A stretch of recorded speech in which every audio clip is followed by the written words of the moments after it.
Hello friends, welcome to my channel. कैसे हैं आप सब? आज हम बात करने वाले हैं नेट के पेपर 2 की यूनिट अकाउंटिंग एंड ऑडिटिंग के बारे में। और इसमें से जो पोर्शन आपको किसी भी कीमत पे स्किप नहीं करना है वो मैं आपको आज बताने वाली हूँ। तो आपको सबसे पहले अकाउंटिंग की बेसिक टर्म्स, अकाउंटिंग के प्रिंसिपल्स, अकाउंटिंग के कंसेप्ट और कन्वेंशंस ये पता होने चाहिए। और उसके बाद रूल्स ऑफ डेबिट क्रेडिट आपको अच्छे से आना चाहिए। उसके बाद कैलकुलेशन ऑफ गुडविल आनी चाहिए, कैलकुलेशन ऑफ ड्राइंग आपको पता होनी चाहिए। और accounting standard, Indian accounting standard ये आपको अच्छे से आने चाहिए। और कॉस्ट अकाउंटिंग के जो फॉर्मूले हैं वो आपको पता होने चाहिए, क्योंकि last to last time RC आया था कॉस्ट अकाउंटिंग से, तो वो बहुत इंपॉर्टेंट है। और methods of human resource accounting ये बहुत इंपॉर्टेंट है। डेफर्ड टैक्स क्या होता है, डेफर्ड टैक्स लाइबिलिटी क्या है, डेफर्ड टैक्स एसेट क्या है, ये पता होना चाहिए। कैश फ्लो और फंड फ्लो से क्वेश्चन हमेशा आता है, वो आपको उसकी बेसिक टर्म देखनी है कि ऑपरेटिंग एक्टिविटीज़ कौन सी है, फाइनेंशियल कौन सी है, इन्वेस्टिंग एक्टिविटीज़ कौन सी हैं, तो आपको अच्छे से आनी चाहिए।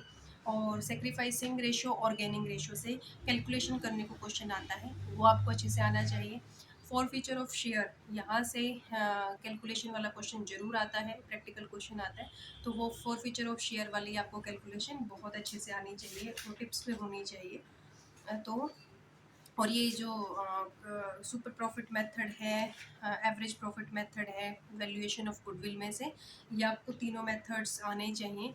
और इसको आपको बिल्कुल भी स्किप नहीं करना है।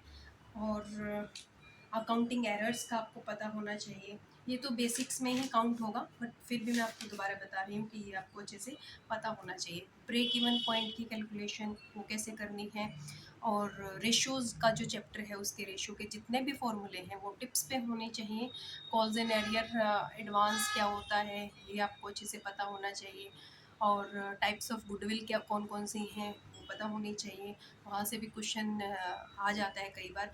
डिबेंचर रिडेम्पशन रिजर्व में हम अगर आउट ऑफ कैपिटल करते हैं, आउट ऑफ प्रॉफिट करते हैं तो कितना ट्रांसफ़र करते हैं वो पता होना चाहिए। टाइप्स ऑफ शेयर्स आपको पता होनी चाहिए। तो ये वो चीज़ें हैं जो आप किसी भी कीमत पे स्किप नहीं कर सकते। अगर आप कॉमर्स के स्टूडेंट हैं तो अकाउंटिंग में ये पोर्शन आपको अच्छे से आना चाहिए। और अगर हम नेट का पेपर दे रहे हैं तो हमारे ये बेसिक्स तो होते ही हैं क्लियर, तो आपको इसमें वैसे भी चिंता वाली बात नहीं होनी चाहिए।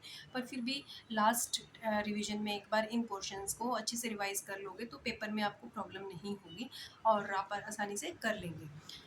तो देखिए, पेपर 2 में 2 आरसी आते हैं और 2 आरसी में से एक आरसी मुझे ये अकाउंटिंग में से ही देखने को मिला 2 बार। तो इसीलिए आप अकाउंटिंग को ऐसे हल्के में ना लें। अगर आरसी यहाँ से आ गए तो सीधे 10 नंबर आपको मिल जाएँगे। तो अगर मेरी वीडियो पसंद आए तो लाइक करें, शेयर करें और हमारे चैनल से जुड़े रहने के लिए हमारे चैनल को सब्सक्राइब करें। Thank you very much.